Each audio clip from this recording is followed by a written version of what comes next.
optimize. One of the most important functions of differentiation is the ability to optimize things. And as Sharon said, optimize. That's all about finding the best and the worst, the minimum, the maximum.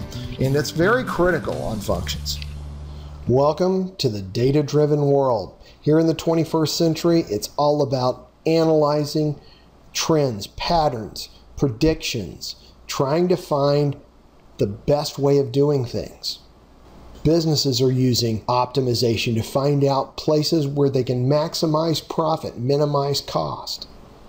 Websites use it to update search engines so that they optimize the speed for which you can obtain information so you can be a happy customer. Trading systems use it to optimize a trading system so that trading occurs of stocks and things like that occurs as fast and efficiently as possible. Medical systems, hospitals are using this kind of information to optimize patient care, whether it's in surgery or being in service in rooms. Even the Jankosians used it to plot and optimize their ticket sales. So optimization, at its core, is an attempt to find the best of something. So what does best mean? Well, it can mean we want to maximize good things, profit, scores such as test scores, customer satisfaction, job approval rating. But best can also mean minimizing bad things. It can mean minimizing response time to emergencies or other situations, or even just a customer's request. It can mean minimizing expenses. It can be minimizing your cholesterol level. We want to minimize bad things. We want to maximize good things. That's what optimization is all about. Here's your math joke of the day. Take a look at this and see if you can solve it and get the joke. So you may be realizing that, hey, minimize and maximize, those are some words I've heard in calculus. And absolutely, calculus has become a most powerful tool for optimizing. So we can find minima and maxima using calculus. It's at these maxima and minima that optimization occurs. We optimize things when we find out where they reach a maximum or minimum. And of course, in calculus, you'll recall, you can use the first derivative test to find those maxima and minima, those extreme values, because they always occur where the first derivative of a function equals 0. So if it's something in the universe we can model as a function, we can find its derivative, set it equal to 0, and optimize it. So let's go over some general guidelines for solving these optimization type problems. First of all, always try to start by understanding the problem and the equation or equations that are involved. And often sketching the problem, defining clearly what the variables are important. Next, find the equation that needs to be optimized and determine whether that optimization is a maximum or a minimum, because that's critical. Remember, we're typically trying to maximize good things. We're trying to minimize bad things. Then, you're going to differentiate that optimization equation, setting the result, that first derivative, equal to 0. That's the first derivative test. Maximum and minimum occur where the derivative is equal to 0. Find all the values that make the derivative 0. Those are the critical values. And then test them to ensure that the type of optimization you want. By that I mean, if you're trying to maximize something and you find a place where the derivative is equal to 0, that could be a minimum.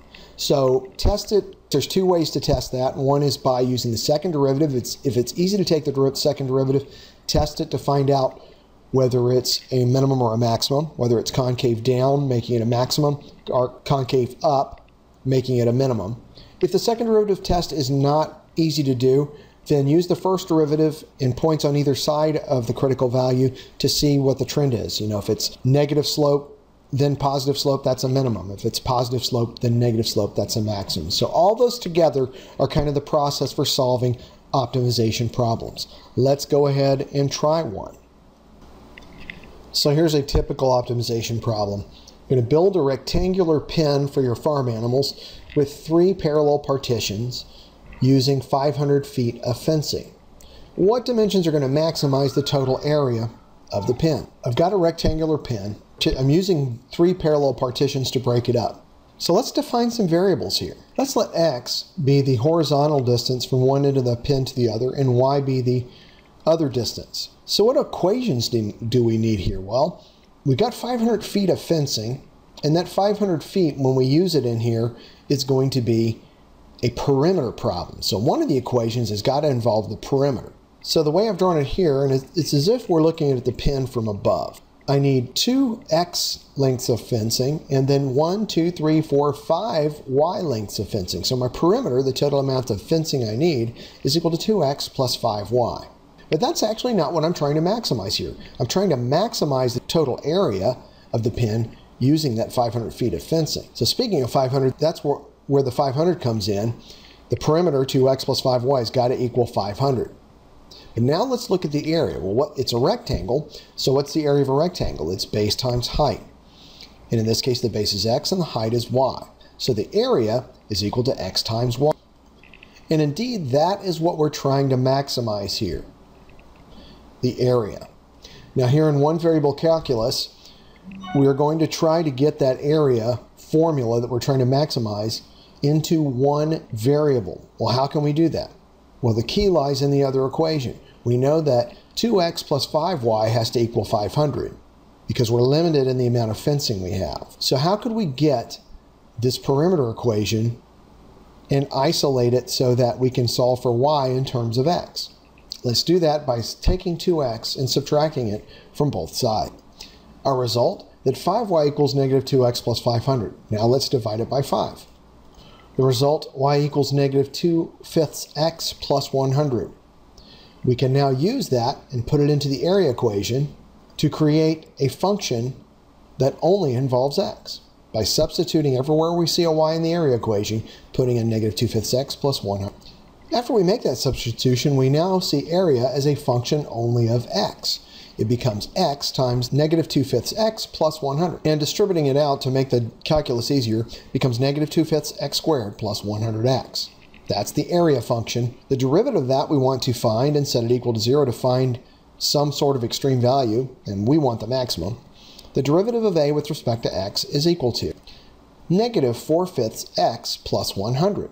Now let's set that equal to 0 to find our maxima or minima.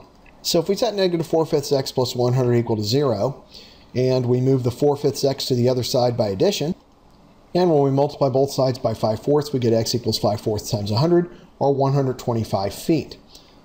So an extreme value occurs where X equals 125 feet, an extreme value for area. So the next question is this value of X equal to 125 a maximum value? The second derivative is very useful to finding out whether X equals 125 is a maximum.